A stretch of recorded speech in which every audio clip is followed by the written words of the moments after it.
Hello, I'm Liam, and just a quick note, I've been building my own platform called Orbit Music, where I produce, release, and curate sample and preset packs that are mostly techno-leaning, and to go together with today's video, I put together a DFAM techno loop sample pack, which is available to Patreon members. And if you're not really someone who's into subscription-based stuff, you could pick up the pack, just outright buy it for $3. Either way, any sort of support to this channel is greatly appreciated. That is all linked here and also in the description of this video.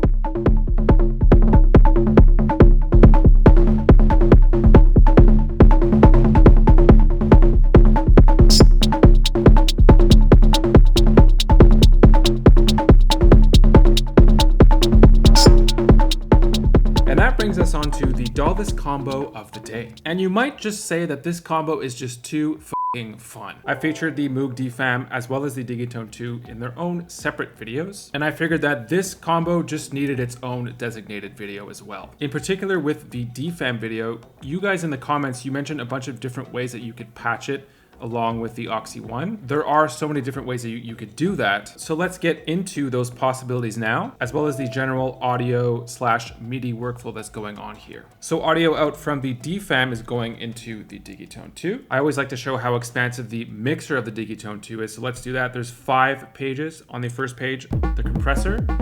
So if we turn that up,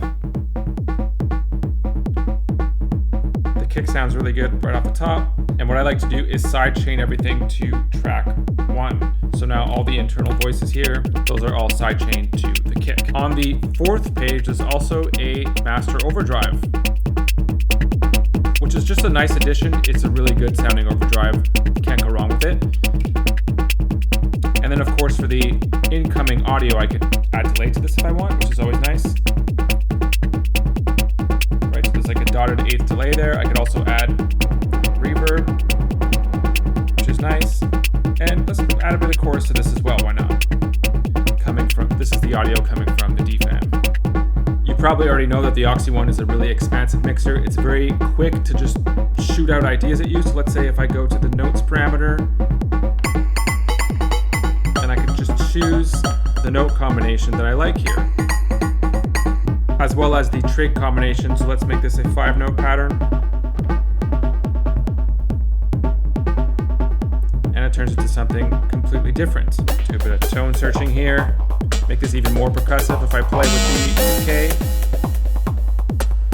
Arguably the Digitone is sort of the brain here because there is going to be a lot going on there, but this is the true brain of this setup. It's controlling everything in the DFAM and it's also sending MIDI over to the Digitone. Like if I want to, I could even designate one of the channels here over to the Digitone. So let's say bring it to channel 3. I'm pretty sure that would be controlling these hi-hats.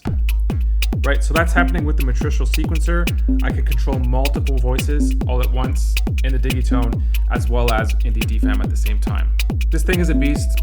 Here's a full-on tutorial on the matricial sequencer, how I've been using it, and how I continue to use it. So that's an overall breakdown of the setup. Also, this is an extremely compact setup, which is great. Doesn't take a lot of desk space, and if you want to travel with it, you could absolutely do that and still have tons of power. Next, I think it's notable to point out the 2 different ways that I've been sequencing the DFAM using the Aux 1. I mentioned in a previous video about the DFAM that it really has an interesting, kind of gritty, simplistic sort of sequencer. Like if I unplug this and just play, it's a little bit slower. You fall on these really cool, simple loops. Okay, so that's a really cool percussive thing that you could do. Let's change it up completely.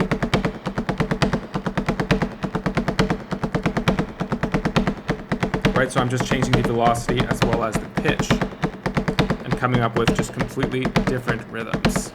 And now, thanks to someone in the comment section, I now know that you could use the internal sequencer of the DFAM in this sort of setup. You don't necessarily have to bypass it through the Aux 1. And so that's how I've set it up here. I just have a gate out, which is set to clock, and that's patched into the advanced/clock input. Let's test that out. I'll turn the hi-hats on. Right, and now I have the internal sequencer, which again, it is quite limited. And so this is a great way to get that sort of tribal, super simple techno sound. like that. And if you wanted to combine these two sequencers together, you could actually get two gate outs going here on top of the clock out. And so now I'm patched to VCO1 as well as VCO2. So we're getting some action coming from the Oxy one as well. Could be cool. Maybe add some retriggers in there. Play with some randomization as well. Right, so it does get kind of busy. And then of course there's the way that I had it patched before, so let's go back to that. So I have like a 5-note pattern thing going here, which is repeating every 32 steps. In terms of my drum parts, I have a kick and a hi-hat coming from the Digitone. Let's add some other drums to this. This is obviously way too busy. What we're gonna do with this, I'm hearing cha, cha, cha, cha, cha, cha, cha, cha, but I want to put that all in one 16-step pattern, and we're gonna do that by looking at trig conditions. Cha, cha, cha. So the second time through, I want this first note here. This will play only the first of 2 times. Cha, cha, cha. This will play the second of 2 times. Cha, cha, cha, cha. Cha, cha, cha, cha. Maybe open up this one here. But I only want it to open up the second time through. So we're going to do another trick I use a lot. So this step will be playing here. So it's playing on step 11. And it's going to play the first of 2 times. And this one will be playing the second of 2 times. So again, this is all within a 16-step pattern. So this one is more open. We can even play with the filter maybe on that one. And then let's say on this, the one that's playing the second time through, I want that to have some delay on it as well.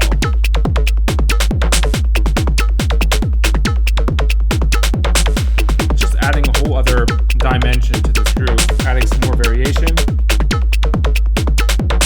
Let's look at some other sounds that we have here. This is kind of a perk thing. Ooh, that's nice. Okay, so let's add this perk thing in somewhere.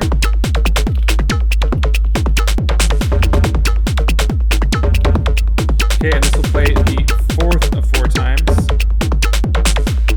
The next thing that I'll admit here is that I'm not like an FM synthesis master. And I find that even with people that are well versed with FM synthesis, there's always some sort of element of surprise with it, or just like an element of just trying to control it. I find that it's one of the hardest types of synthesis to contain. On the modulation page, you've got 3 LFOs, 4 synthesis pages. Like there's just so much going on. And for me, what makes the Digitone fun and approachable is that even though I might not understand every aspect of FM synthesis and how each little knob turn is going to react, the Digitone just makes it really easy to find tones that you otherwise wouldn't have just by param locking things. And so let's put together a synth part just by using that technique with this sound here. We're just focusing on the Digitone now, so we're just gonna play it.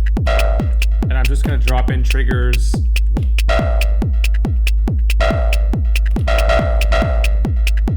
So again, we're gonna play with trig parameters. That's just too much going on. This will play the second of 2 times. This will play the fourth of 4 times. So this obviously is just very plain at this point. Let's play with the filter on this note here. Let's pull that envelope down. For this one, the amp, I'm gonna pull the attack up. Right now it's still a very percussive thing.